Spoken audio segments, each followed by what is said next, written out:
chuan voin nia ka congress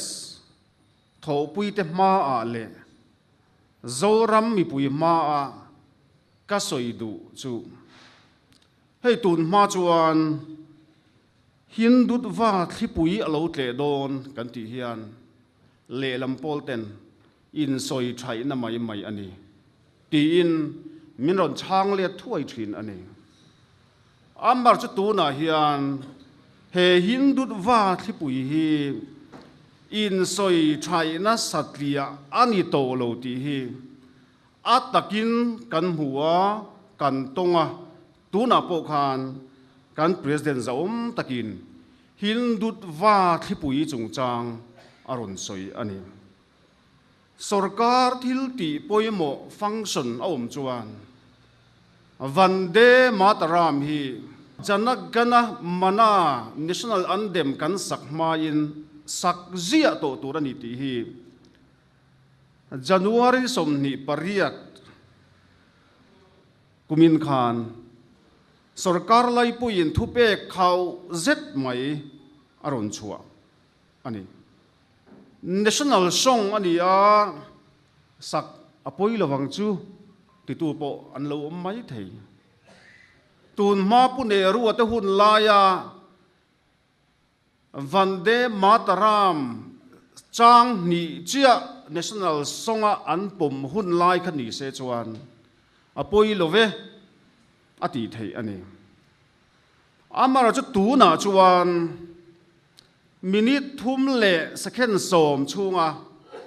sak zo tur alo ni ta a minute thum le second som chunga chuan vande mataram chang ruk sak zo tur alo ni ta a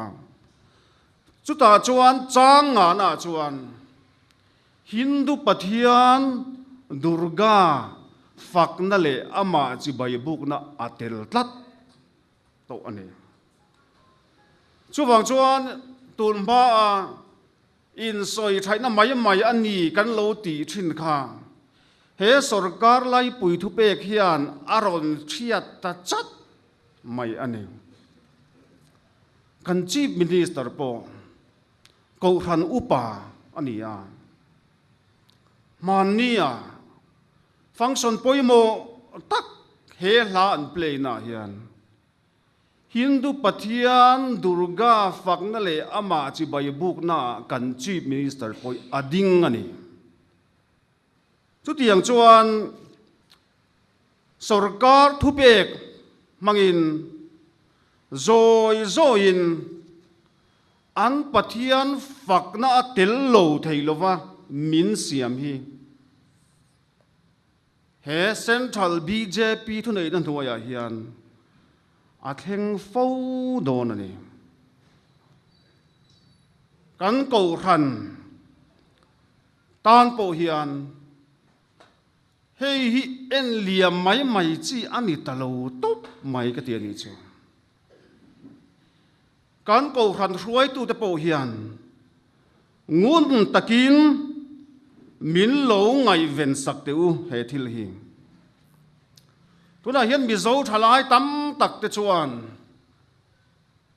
thil hi zau takin an ngai tu a sa kho thil po chu wang chuan tam tak ngai dana chuan apoi hlei nem an ti mai thei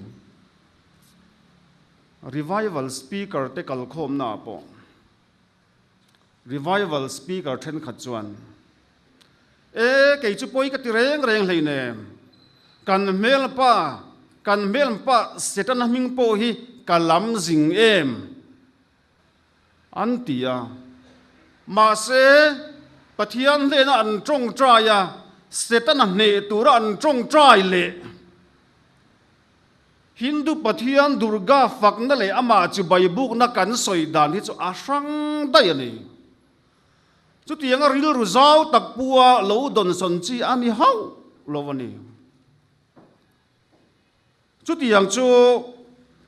kan din mun ton mek le kan thalai te ril ru put mang ani chuan tu na changa hun rei lo te a hian kan thalai te thin lunga hian Christian na lung phum hi soi thiatin ala om nge nge don thil lok tu niangai lo as arin dik thei ani hei hi thil poi tak tur ani wangin kan ko ran hruai tu te po ina he thil poi mo tak kan soi hi min lo ngai ven sak turin min lo chik sak turin min lo zir chia sak turin ka som mani ti chuan hei kan president Narwan Soyang Khan March Nisari Khan Nagaland Baptist Church Council le Lotha Baptist Church Association Nagalana Baptist Kauran lian em panghi te chuan Vande Mataram an do dal thu hi thu chu an siam ani chu cái ní hi kan ngoi reng don em mi kan ngoi renga khovar kan ha ringot mai chuan kan ngoi reng chungin kan Christian na lung phum hi soi thiatin a om nge nge don chu wang chuan har a hun ani tin chumi ba ka chuan karma yagi antia sarkar lai pui tangin training tour kan training ani trainer te an lo kala PowerPoint presentation changkang tak mangin min zir tir tur kan hriat tur chu an han chua tan ta PowerPoint slide basaber a chuan Ramayana thon thu anon zeptel ani Hanumanan achung ril chakna ahriat lokha Rama tan puina in Hanumanan achakna alo theta tui pui zau taka thlo khum thei sita i vachan chuana tan atangkai em chu thon thu chu karma yagi kan training tum chuan min train tu ten anron ti chuak masaber ani chu Hindu philosophy a in hat Hindu zirtir na in hat mangin sarkar na thok te po hian hetiang zong hian I kalang u anron tina ani chu mai po chu ala nilova tuna hian integration of Indian knowledge system into curriculum antileta chu po chu eng hinge chanchin ani phung nidon te reng ti ka hiat du wangin chu training na chuan katel ani antum berchu no pang school zirla ya hian Hindu philosophy in hat Indian knowledge system hi ron tel andune ron billu andune tiang chuan scholar mithiam te university at hok mi engemaw zat te kha kan training ani chu nakina eng huna nge min ko don school curriculum duaranga ye chuta chuan hetiang hi lo billu dro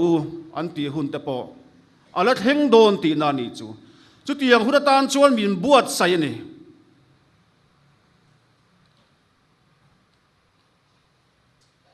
NCERT in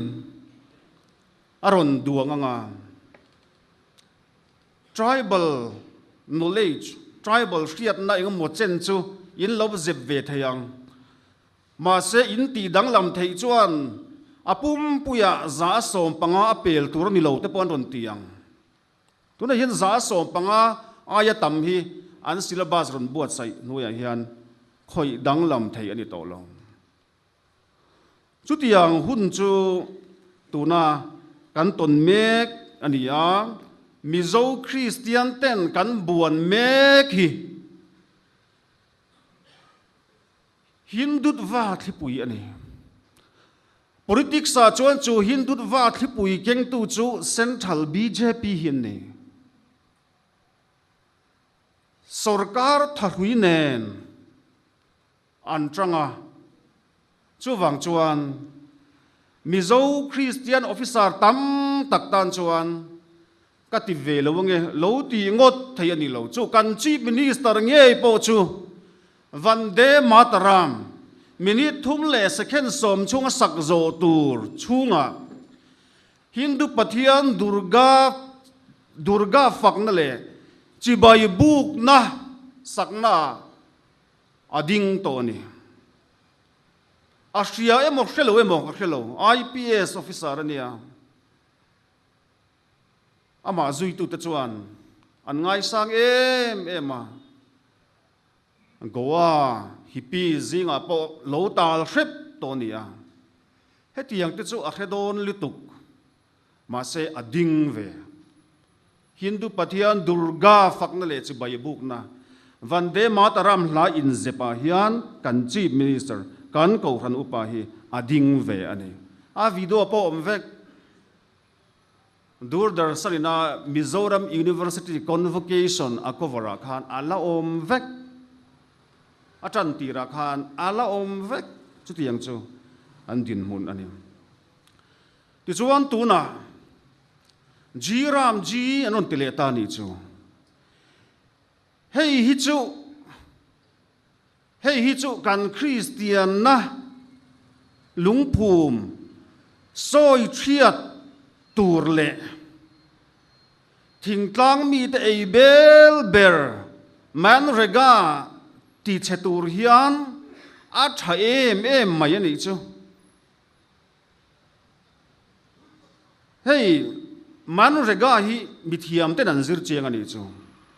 kum som ni chung atira chuan soisel na tur tam taka oma ma se sarkar dan te chu te kalphung te chu tian siam that thei zel khan ta an siam tha zela ti chuan kum sang ni som ni le sang ni som ni pakata Mizoram mithiam ten Mizoram chunga block som ni panga VC zam ni som ni pasari job card holder mi sang ni chuang an zir chian na chuan man rega atang hian chung kwa job card holder te hian an kum khat sum lak lu za som ni pathum point nga hi man rega atanga an lak lu ni changka ya an electric bill te an lo pe thaya an fa te school fee te an lo pe thaya an need in mamo enga mozat an lo pe thei bok ani ti chuan he man rega hian eile bar zon na konga himna livelihood security a pe chewem tia an zo po in mi za som sari pathum point som pakhat ten za asom sari pathum chuang ten pe livelihood security min pe ani anti ani tin chung ko som ruk pasari chuang hretin chung ko som ruk pasari chuang hretin chung ko in hanan ber man rega hi kan mang anti bokani atangka em ani le aski mi top ta thut che in chung ko in har sat na in to kangem ti zo na chuan chung ko somruk pan he point som thum pakhat pasen za asomruk pan hi chuang khretten har sat na kan tok don he man rega hi ti to pani chuan har sat na kan tok don anti ani chutiang khopa scheme tangkai congress hun lai tanga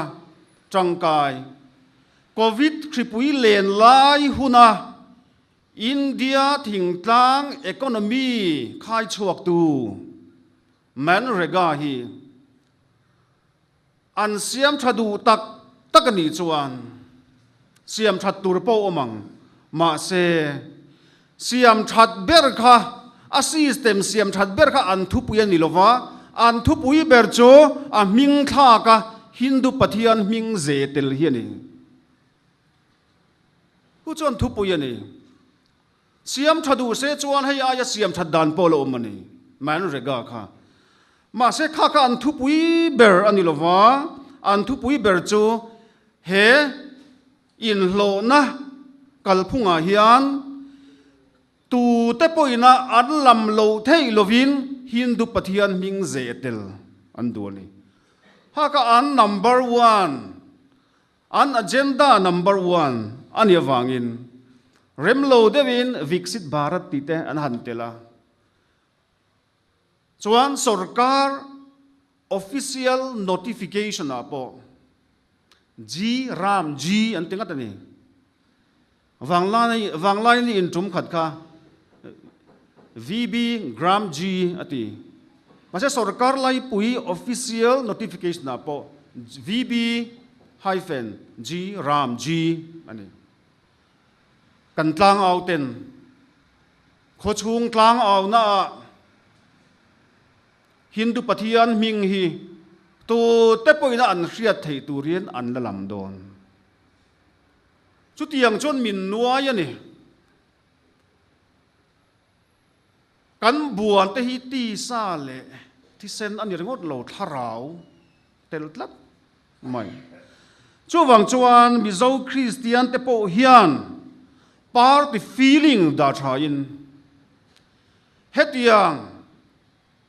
sa khua na in barlui tum ro rel na kalphung hi kan do ngam angai ani congress ni kher ngai lo Christian thatak emane party upon om Christian thatak ZPM party upon om chung ho chakan so mani he thilimin vei pui teu Congress party ang chuan a party ang ringot chuan kan ne lo mai thei ani chu wang chuan ko ran tenen Christian ril ru puin party feeling da thain he Hindut va thipui hi i lo do trang tengu tin zoram mi puite ka so mani kan president ina aron soi trong kam ka du em mai chu congress in lu thi in ti swal lo berang ati kha Christian na lung phum hi kan hum him zel don ani chuan Hindut va thipui do thei ber political party congress support hi afu berang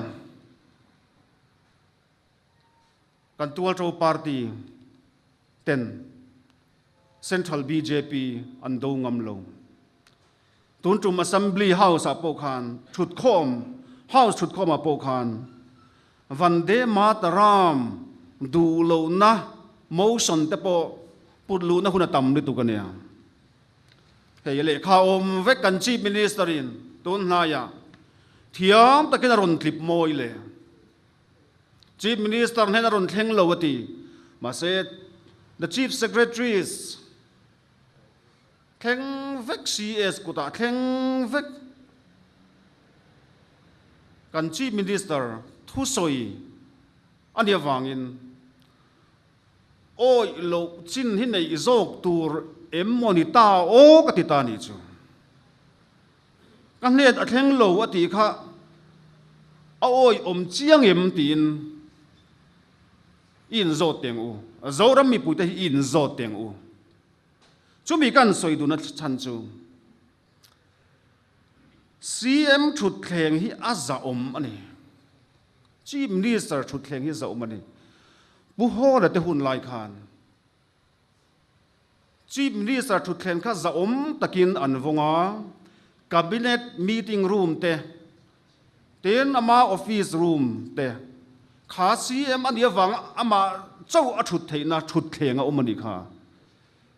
cabinet minister dang te khan du din an wathu ve thailo re CM ani nang khan an thu thei chau ani kha in charge CM charge an la te ani ngot lo chuan chu tianga chief minister thu thleng aza zia kan riat vek lai chuan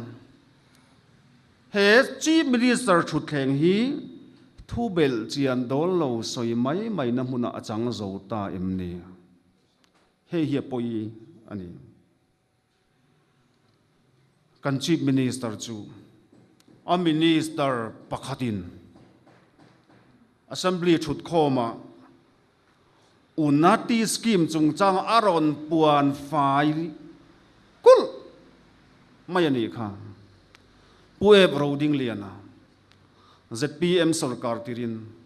zema dubok daya samrai fulten an lo tiding thinrim mai senin anin tong kha minister thawang hau tur khan khati hun la ya chief minister pudu amakha atong chuak lo ti kan thai wani chon kha minister a samurai full ho in a zak taka an siam kha how chunga aron ding veta unati scheme tuaya tu mayen poisan la dong lo aron tita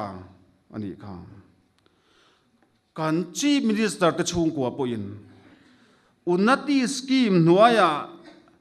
subsidy cheng khat po an la dong reng lo kha a interview na mun khain siem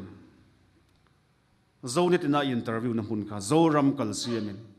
cabinet meeting room ani kha cabinet meeting room a journalist alo dong songa chumi tum chuan SBI nuaya unati loan kan la ti te an soya ma se unati loan kha SBI ya omsan lowa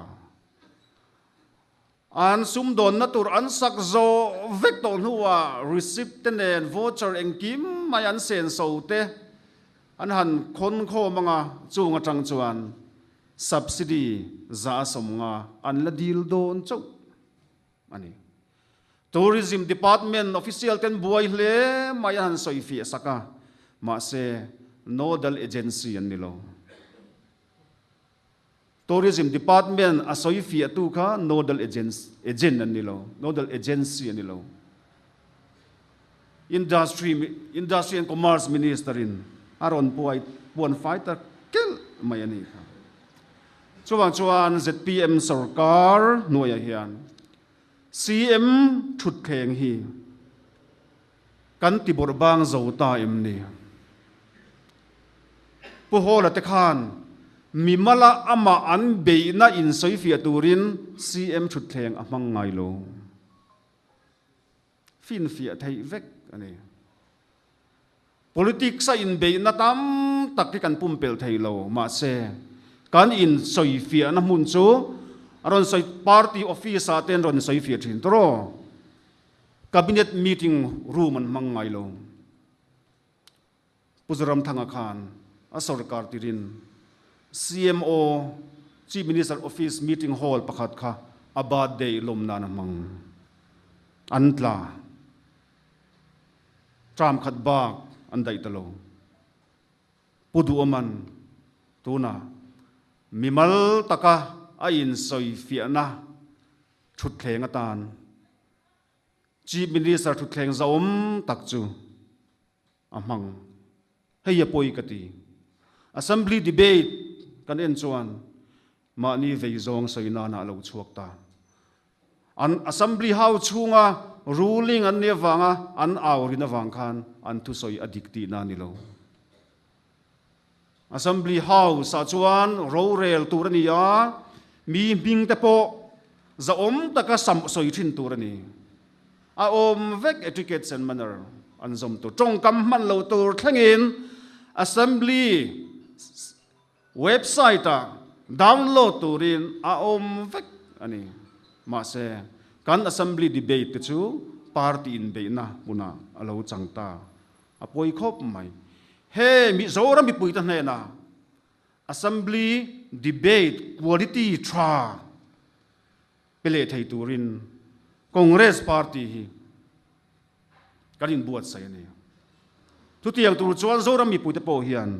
min lo clear turin kangen ani ti chuan politics sa hian thu dik kan zona tan a hun ka ria party te chu kan in bei thina masa neutral te tal hian politics sa hian thu dik lo zong sham zel te se asoi oi om thiam asoi tlor thiam te thu soi ringot kan oi chuan kan ram chu angai tuam don na sa nia tuna hian tuna tanga kum somnga an kan rul le tur thang thar ten an rul tur sasti lon hi an puk na sali tukani an natam tak te chu an overestimate saka nuai somnga vela zo tur ta kha nuai za som thum ten an estimate an siam saka party fund atan tu te mohi chur an tho chok ring ani an overestimate sak ho hian heng te hi nakina thang thar ten kan fa ten an la rul don leiba thaga kan la tang don ani kum ni chung leka an leiba pun na sat dan te hi soi mam thei ani lo number in soi vek budget bui na soi vek ani soi mam thei ani lo ani ni chuan top lam kan lo nai don ta AMC election kan ma chon do na mi somli paru voter somli paru loi mai kan president zom takin alom luin bul kan han chona thei top ichua zelang u kan treasurer Dr. Mala le putluang te an han ding hian min va han tilom ve o eng tin ngen din an don son ka khrelowa party tan an in pek zia alan tira tin kan party in he AMC election hi kan ngai thutak zia le sarkar kan tum zia alan tir boklin ka ria I changang u kan ho tu te pon tlak huamin he in than hi an dinga chuwa chu ke ni a worker te chu chang le zual tur kan ni a to bera chuan so thing chung chang tuna chuan a poi ani so thing ching tu te hi an lainat om tak zat towa so thing ching tu te hian sarkar ne na aman battir ai chuan alei tu te poisa pe thei hal tu te ne na ke ji khat cheng somni atanga somni panga ashal andu to zo sarkara rin na an ngat to lo ti na ani a chan chu sarkar hian so thing ching tu te asoi sa so thing ching tu te market ni lovin buyers market asiama heng in sum don ton na hian seller le buyer hi tian a in su zela sellerin athil thar chuate athil siam chuate man theyang bera shal adua buyerin aman tlom theyang bera le lo khar sak lo le sakatuma chubin sual vel kara chuan research base zirtu inti en chin sarkar chuan he so thing market hi buyers paradise asiamani apoyania buyers paradise buyers mar hey aya din mun tha hian so thing lei tu te din mun ni siam don tai har to ngotang barma ramatanga so thing tlem te mi then khatina an mani private ta na an phurlu po in an chuan lama chuan Mizoram pum so thing market ang ngong an tiani kha chuwang chuan Congress party hi pathina mi puizara kan sarkar chuan sellers market a kan let le ngai buyers market kan thiatang so thing ching tu te athar tu ten man taka an so thing an hral le theina tur market siam turin kan president zom takle atho puite kange na ni ZPM sarkar ma chuan kezi khata cheng somriat te za som te han holani kha so thing kezi khata za som te ni phania ma se tu na chuan a lei chhong tu ten market an control ka ta hei hi Congress party kan sarkar le chuan I thiat mak ang u NLP mang po in kuna thok tu te market idin ang u ti in voin nia Congress ka thopui te le zoram mi puite ka som cheu ni ka lo me